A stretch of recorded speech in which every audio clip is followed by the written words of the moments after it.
What do you wish for Uganda's future? I want a bright future for Uganda. I wish to see a developed Uganda in the coming future. I would like the country to improve on the economic standards of the country. We should bring up and put in position employment opportunities so that the youth can now gain.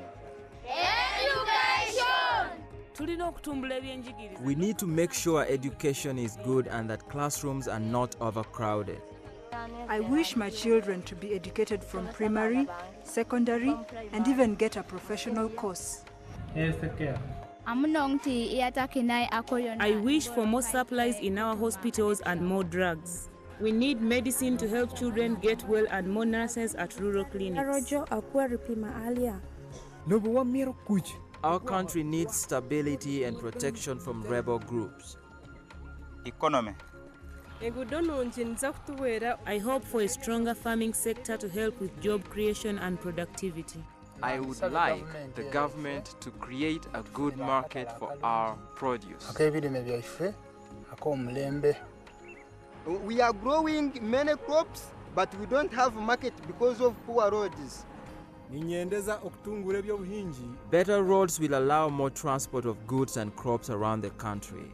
Our country has a large young population and our young people need employment. Electricity. We want good governance. We need to agree as citizens how we want our country to be like. Development, that's what we want. Whatever your hope for Uganda's future, you must learn about oil and natural gas. A very large amount of these valuable resources have been discovered in our country. At least 2 billion barrels of oil, and there may be much more. Uganda will soon become an important oil producer. The law says that this oil belongs to our country, to all of us, not to any private company or person. After the oil and gas are pumped from the ground, they can be made into petrol, electricity, important chemicals, and even fertilizer, things that are very valuable both here in Uganda and to the rest of the world. Finding, pumping, and processing the oil is difficult and expensive. So our government must partner with foreign companies who provide the skill and money. In exchange, the foreign companies are given a share of the oil. Government will also sell some of the oil to foreign countries, and the money Uganda will earn will be very great, the equivalent of at least $2 billion US. That's over 4.5 trillion shillings every year for the next 25 years. This will be the greatest source of income our government has ever had. This money could help make life much better for all the people of Uganda, improving schools and medical centers, aiding farmers, providing good roads, electricity, and other things that will allow business to grow and create jobs. It could free us from foreign aid donors, allowing us to determine our own destiny. But natural resource wealth, the money earned from things like oil or diamonds or gold, is very strange money. If not handled very, very carefully, instead of making a country richer, instead of improving the lives of its people, it can make them much poorer. Instead of being a blessing, it can be a curse. Here are the stories of two countries, one cursed by natural resource wealth, the other blessed by it. With the oil money, Uganda's future will be like one of these countries, but we do not yet know which one. Nigeria, the curse of natural resources. Nigeria is sub-Saharan Africa's largest oil producer.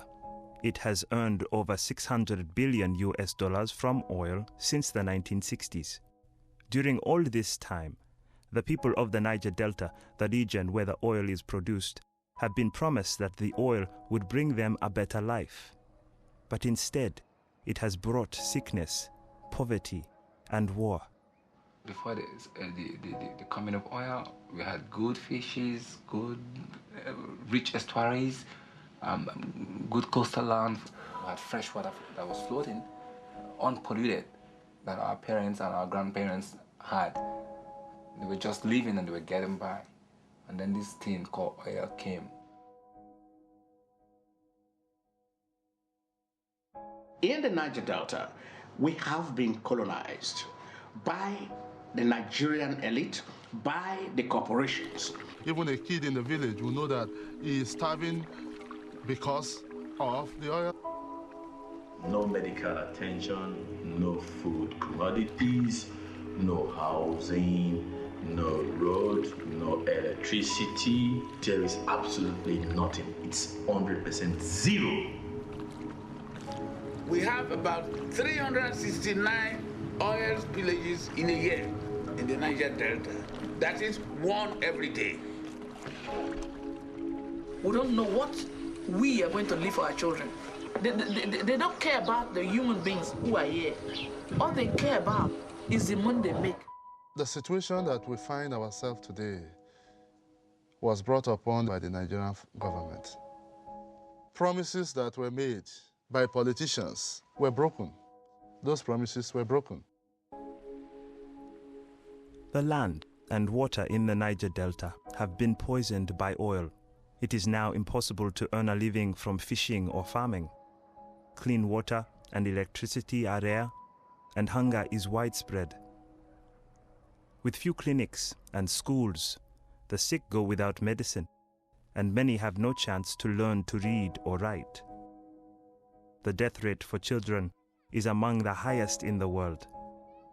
People live under the constant threat of violence. How did this great wealth, this $600 billion cause so much poverty and misery?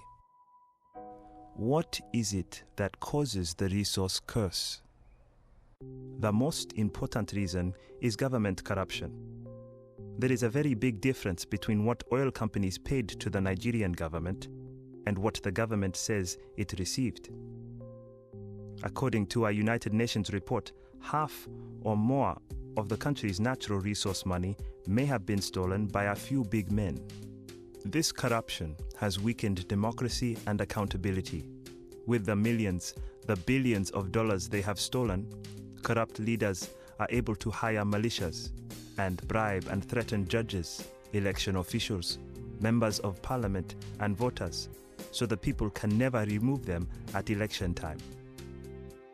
Greedy generals who want the money have several times taken over the country, replacing a corrupt civilian government with a corrupt military dictatorship. Also, in most countries, the government needs the people and the economy to be strong, so it will have tax revenues. But this is not true in many countries with natural resource wealth. With all the natural resource money, the rulers may no longer care about the economy or whether common people earn enough to pay taxes. Because these governments receive most of their revenues from the oil companies, they also have failed to insist on strong environmental protections during oil production. Instead, they have allowed communities near the oil to be poisoned. Natural resource wealth has often brought war, both within a country and with its neighbors, as people fight for control over the resource. Natural resource money can hurt the economy in one other way. When a lot of foreign money floods into a country, there can be a big change in the exchange rate. Imports become cheaper and exports become more expensive, making it harder for local producers, especially farmers and factories, to compete. Unless the oil money is invested in ways that counteract this, farmers may earn much less money even in a good growing season. Factories and business can lose money and have to close, leaving many people without jobs. In Nigeria, this means that people all across the country, not only in the oil-producing region, are poorer than they were before the oil. 20 years ago, half the people in Nigeria had escaped deep poverty. But now, poverty is much worse, with 7 out of every 10 people very poor.